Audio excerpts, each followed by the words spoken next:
앞 시간에 이어서 또 여담을 조금 더 하고 교재로 들어가겠습니다. 도선국사의 그 찬화에 힘입어서 나라를 세우고 왕위 오른 태조는 불교 애호, 불교 홍포를 자기의 소임인양, 그리고 자기가 나라를 차지하게 된 그 은혜에 보답하는 일인양 생각을 하고 열과 성을 다합니다. 그 여세 여파의 하나로서 각종 법회를 성대하게 벌리는 그런 일입니다. 유교 10분을 후뇨 10조를 내어서 후세에 드리우는 그런 열성 못지않게 자기 당대에도 각종 법회의 기틀을 마련합니다. 그 주된 행사가 팔관제와 연등법회가 되겠는데, 사실은 이 연등법회니 팔관법회니 하는 그러한 모임이 불교 이전에도 우리나라 고대 음인속 신앙에 그와 비슷한 게 있었던 것인데, 불교가 들어오면서 완전히 불교의 행사로 이렇게 정착이 됩니다. 팔관회는 매년 동짓달, 말하면 늦은 가을에 이렇게 행하는 것으로 상리를 삼았고, 연등, 등불 켜는 것은 그 날짜가 가끔 변했다고 합니다. 태조 등극시에는 정월보름날 이렇게 했고, 현종 때는 2월 보름날 했고, 또 후대 고려말 공양왕 때 와서는 4월 8일 부처님 파일날로 옮겨서 오늘까지 이 부처님 오신 날에 연등을 하는 걸로 그렇게 지금 전해지고 있습니다. 사실 생각하면은 이 연등이라는 건 등불을 켜야 되는데, 추운 겨울에는 모두 맞지가 않고 불나기가 쉽고, 그래서 이게 아마 폐지가 됐다는 걸로 듣고 있습니다. 2월 보름, 그러니까 현종 때에서 공양왕 때까지는 상당히 긴 시간인데, 2월 보름, 부처님 열반절을 기해서 했던 것인데, 그래서 이 경상도 지방에 가면은 그때 바람이 많이 분다 해서 영동 할머니가 내려왔다 그리고 바람이 불기 시작한 거고, 또 바람이고 계절 분이 자면은 영동 할머니가 올라갔다, 이렇게들 말하고 있는 걸 들었습니다. 이것이 바로 등불 켜던 그런 풍속인데, 이걸 본다면은 연등이 영동이라는 이름으로 전했던 것이다, 이렇게 봅니다. 그래서 지금도 이 정월보름날 그 액맥이라고 그래가지고 강에 가서 이렇게 바가지를 띄우고 거기다가 촛불을 켜는 그런 거를 보게 됩니다. 주로 이 태조 때 벌린 법회로서는 화엄법회, 무차대회, 이래서 무차대회라는 것은 뭘 내다 놓고 아무나 가져가게 하는, 그리고 아무나 와서 먹게 하는 그러한 법회가 무차대회입니다. 요즘은 먹고 사는 문제가 그렇게 중대하지 않게 된 시대가 돼서 그런데, 얼마 전만 하더라도 입만 먹여주더라도 일을 얼마든지 해줄 수 있는 그런 사람이 많이 있었습니다. 그러니까 길가에다 뭐 돈이야 옷까지야 내다 놓고 가져가라고 그러면 참으로 큰 법회가 되는 거죠. 그런 가운데엔 못 먹고 못 입는 사람들이 갖다 입고 쓰니까 대단히 큰 공덕이 되겠는데, 그런 것을 주로 많이 했고, 성종 때 이르러서는 정월, 5월, 9월 이 석 달에 삼장육제를 정해서 일종을 권하고 하루에 한 끼 먹는 법회를 크게 권장하고, 그날만은 일체 도사를 금합니다. 그리고 그 현종 때 내려가서는 내정에다가 신인내 3만 명을 청에다가 3만 승제, 3만 명의 신인을 고양하는, 정종 때에는 소제도량에서 나라의 재앙을 물리치는 그런 도량을 상설합니다. 문종 때에는 인왕백고자도량이라 해서 인왕경을 설하는 100명의 대덕신님을 청에다가 경을 듣기도 하고, 금강명도량, 오백나한도량, 금강경도량, 제석도량, 마리천도량, 경성에 이런 등 형형색색의 법회를 열게 되는데, 고려 말에 이르기까지 그 법회의 이름이 여러 가지로 등장을 합니다. 요컨대 그 법회 내용들은 기복양제가 되겠습니다. 복을 빌고 재앙을 물리치는 그런 내용이 주가 됩니다. 기복하면은 수복이다남, 장수하고 부귀하고 아들 많고 이런 걸 얘기하고, 양제 그리면은 거기에 진병, 예적이 물러나게 해줍사, 치욕, 잡병이 들지 않게 해줍사, 이런 게 되겠습니다. 그리고 거기 한 가지 추가한다면은 강경, 반성, 천도, 참회, 시식, 수계, 기우, 기청, 이런 것들이 되겠습니다. 강경이라는 말은 경전을 강독하는 법회, 순전히 교육 위주가 되겠습니다. 반성, 스님네들을, 그러니까 스님네들이 많이 다투어 되니까 그들 가운데는 먹고 살기 어려운 분도 많은데 그분들을 모아다 놓고 고양시키는 그런 반성, 대중고양이죠. 참회 법회, 그리고 시식, 죽은 귀신들을 천도는 특정한 조상을 천도하는 것이라면, 시식은 무주고혼을 천도하는 그런 시식이죠. 수계, 기회받기 위해서 하는 것. 기후, 비가 안 올 때 비가 오게 하는 것. 기청, 날나무 장 맞을 때에 비가 좀 개이고 배치 좀 납시다 하는 그런 기후제, 기청제, 이런 것들이 그 당시의 대체적인 법회로서, 한마디로 말해 민중들이, 즉 백성들이, 민초가 원하는 일을 부처님의 가피력에 의해서 그러한 선물을 받아내려는 그러한 소망이 담겨져 있는 그런 행사들이겠습니다. 이런 그 대법회가 열림과 동시에 승려들의 지위가 향상이 되는 것을 또 고려시대의 한 사례로 꼽을 수가 있습니다. 도대체 한 나라가 그 국가를 형성하자면은 적절한 방법으로 인재를 선출해야 되는데, 이거를 사회제도에서는 과거라고 하고 있습니다.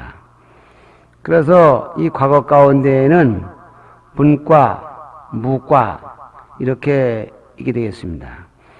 근데 이것이 광종 때에 이르러서 비로소 승과가 생기는 것입니다. 다시 말하면 우리나라 불교 역사상 승과 제도를 처음 상설한 임금은 고려 광종이 되겠습니다. 이것은 문명이 승과가 생겼다는 이런 문장에 의해서 된 것이 아니라, 광종 9년, 그러니까 소력기원 958년이 되는데, 그해 5월에 중국에서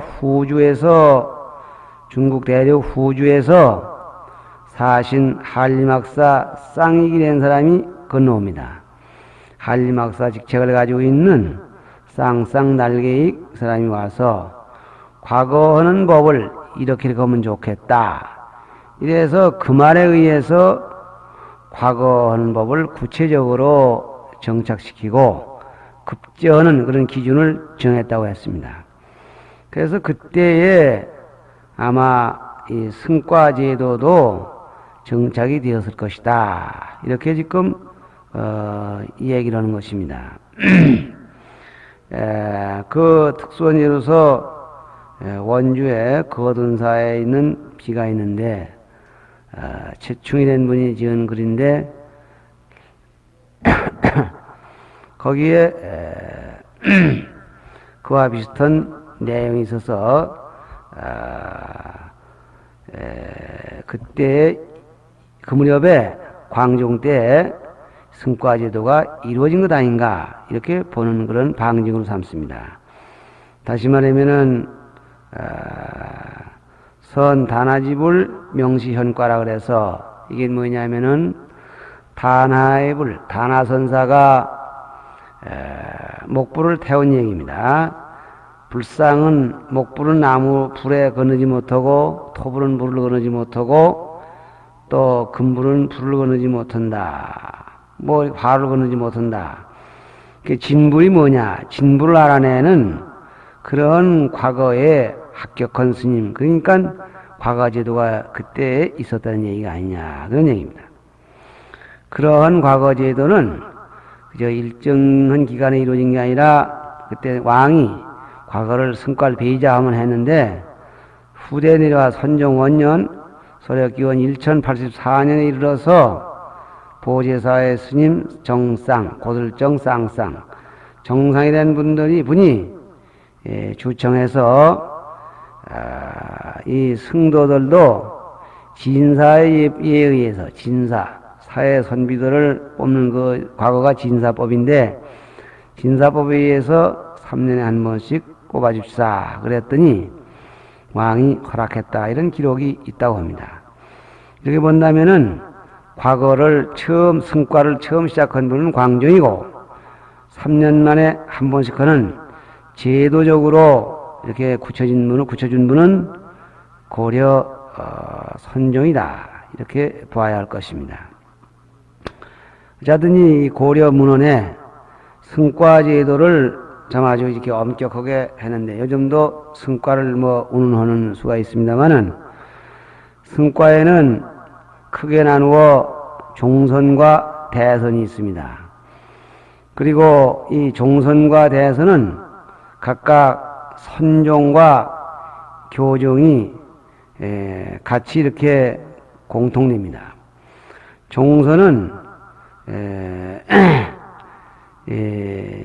총림선이라고도 말하는데 오교구산 그 각 파들이 자기 종파 안에서 상당한 사람을 뽑아내는 그런 그 종단적 승과가 되겠습니다.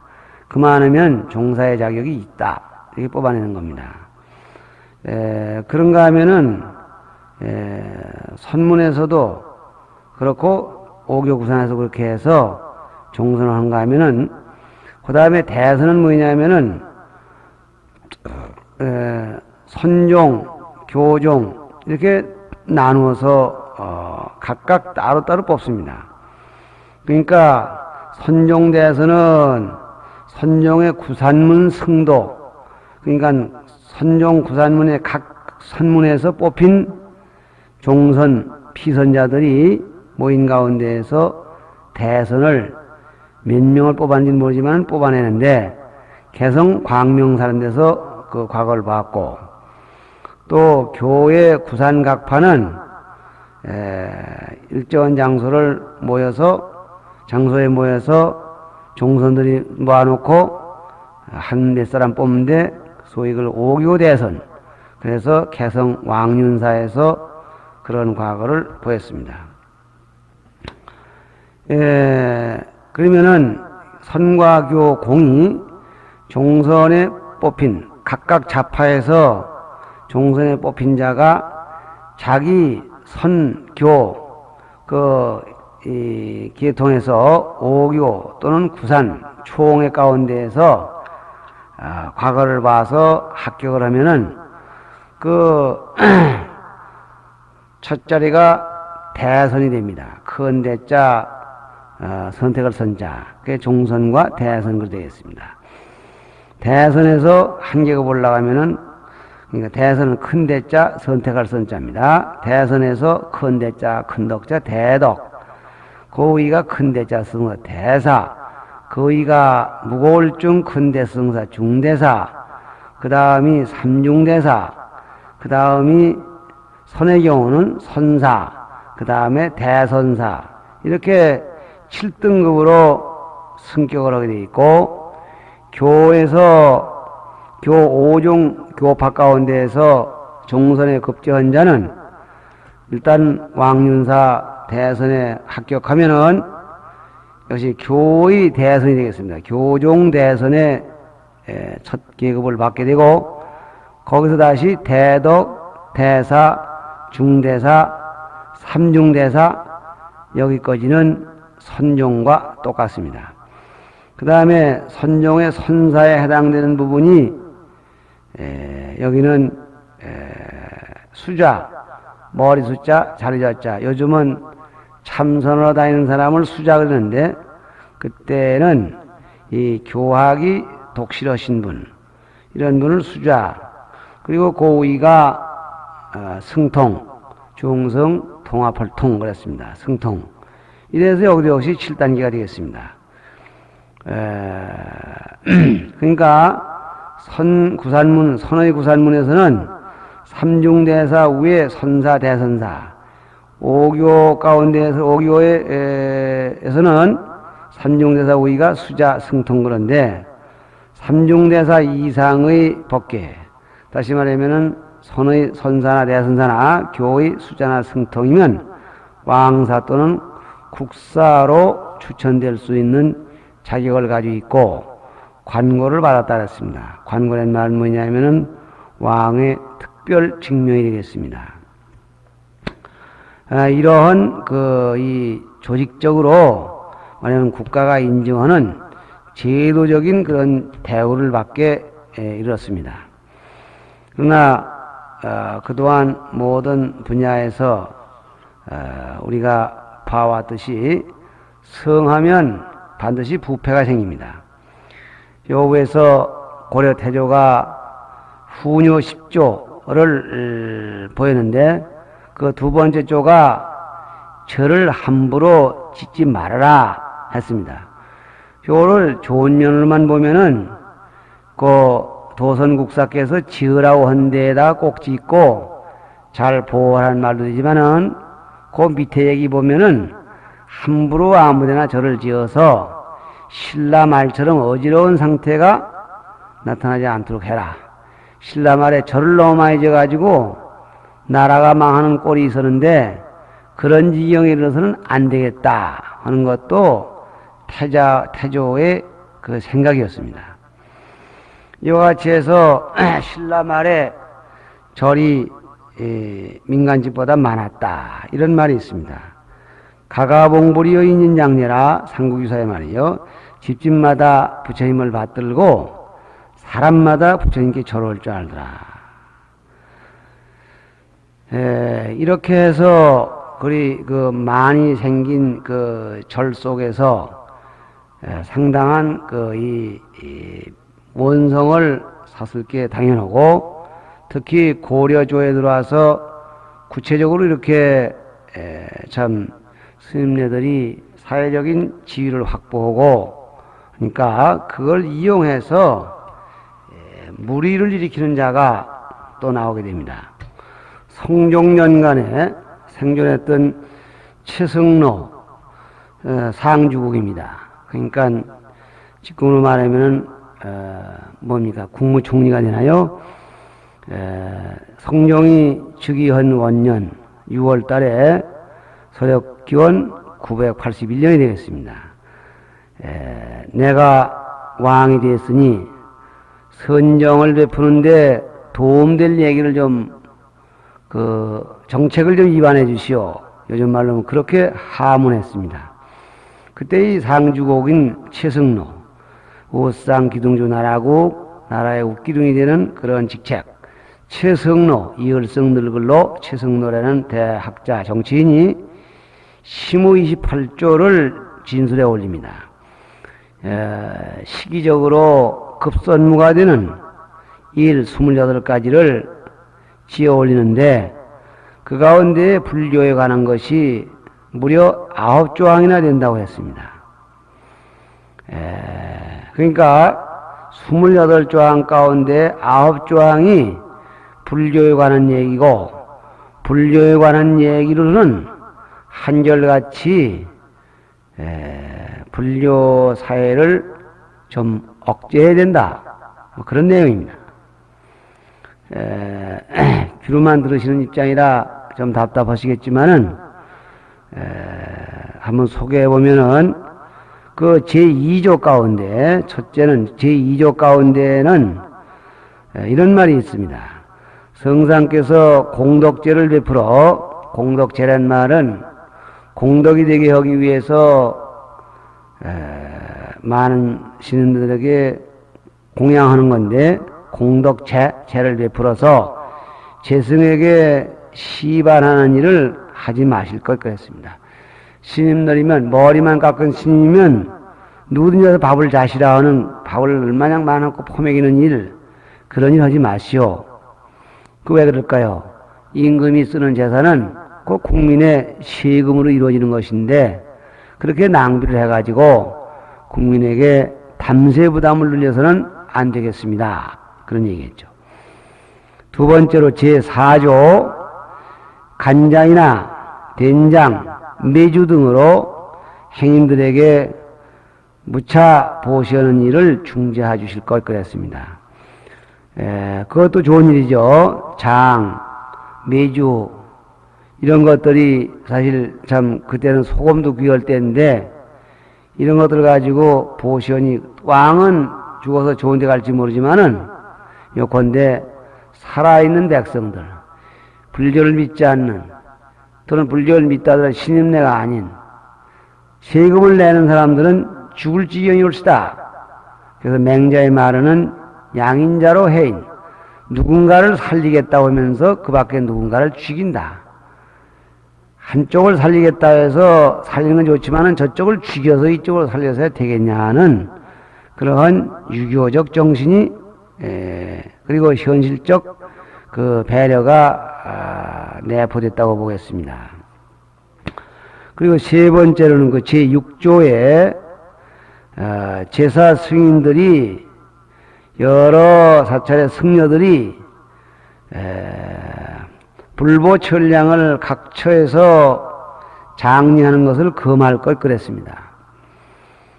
저 후에서도 신라 때에도 그렇고 고려 때에도 사원의 팽창을 얘기를 했는데 그때나 지금이나 한 집단이 팽창한다는 얘기는 경제 팽창 없이는 있을 수가 없는 일입니다. 그래서 중국에서도 그렇고 신라에서도 그렇고 이 신녀들이 경제를 늘려나가는 일에 굉장히 민감했습니다.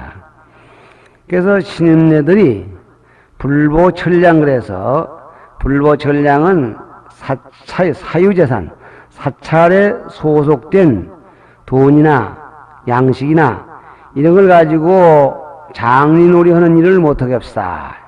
그러니까 요즘 말이면 돈으로 고리대금을 한다든가 쌀로 장일 노는 거죠. 그러니까 봄에 쌀 없을 때 쌀 한 가마 갖다 먹고 가을에 쌀 두 가마 갚는 그런 식으로는 장리를 못하게 합시오. 아마 이것도 민폐가 된다 그런 얘기가 되겠죠.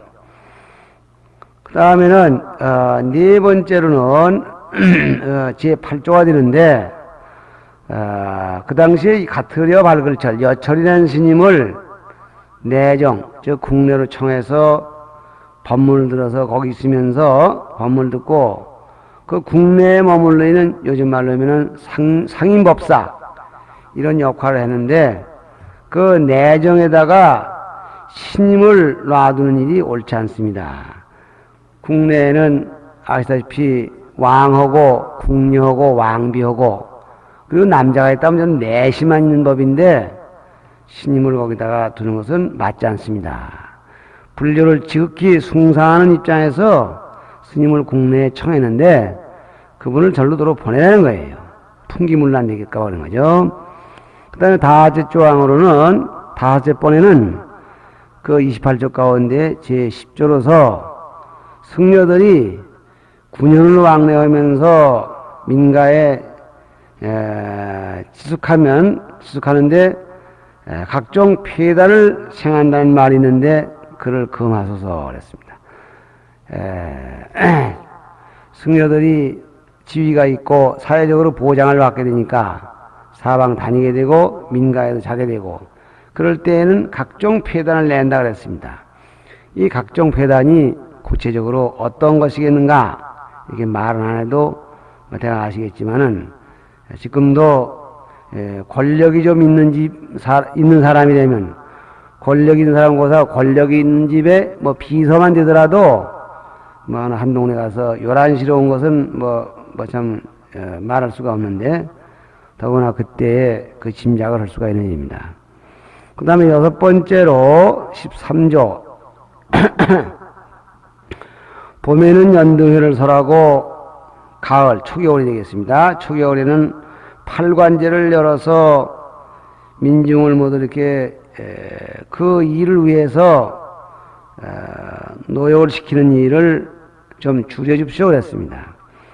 연등회를 설하더라도 거기에 대한 길 닦고 각종 부역이 있게 되고 가을에 팔관제를 시설하더라도 거기에 대한 시설로 일반 민중들 나와서 부역을 하게 하고 하는데 자기들의 생업이 바쁜 사람들을 종교 행사에도 너무 끌어들이지 마십시오. 요즘도 이 참 어떤 목적을 위해서 개인이 희생되는 일을 하지 말아야 했다는 얘기가 신문에 나오는 걸 봅니다. 예를 들자면 무슨 시위, 데모 같은 거 시키기 위해서 학생들을 끌어내지 마시오. 그런 것 같은 것도 그와 비슷하겠습니다. 하여튼 자기 개인의 생업을 가지고 일을 해야 될 사람들을 자꾸 그 종교 행사를 하기 위해서 끌어들이면은 그걸 신앙하는 사람은 좋지만은 해당하는 사람은 괴로운 것 아니냐. 그 다음에 7번째는 제16조가 되겠는데 국민이나 또는 불교도들이 절을 앞다투어 짓는 그런 인상을 갖는데 거기는 인력이나 재력이 너무 필요 이상으로 낭비되니 금지합시오 그랬습니다. 말하면은 절을 더 짓지 못하게 합시오. 이것도 불교 억제책입니다. 그 다음에는 뭐냐면은 8번째가 되겠습니다. 제18조 경전을 베끼고 불상을 조성하는데 금과 은을 많이 사용하는데 그것은 국력을 낭비하고 반사적으로 도둑질할 마음을 권장하게 돼. 불상 속에 지금도 그래서 부처님 계실 때 그 복장에다가 금은을 넣는 것은 옳지 않습니다.